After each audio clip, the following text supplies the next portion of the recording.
হাসনাত আব্দুল্লাহর আগমন শুভেচ্ছার স্বাগতম শুভেচ্ছার স্বাগতম হাসনাত আব্দুল্লাহর আগমন নয়ন ভাইয়ের পক্ষ থেকে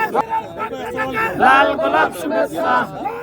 শুভেচ্ছা লাল শিবিরের পক্ষ থেকে পটুয়াখালীর পক্ষ থেকে লাল গোলাপ শুভেচ্ছা নয়ন ভাইয়ের পক্ষ থেকে লাল গোলাপ শুভেচ্ছা লাল গোলাপ শুভেচ্ছা চলেন চলেন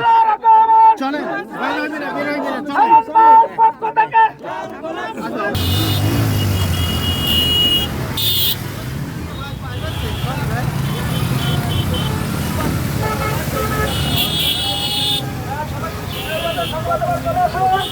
সবাই করবেন না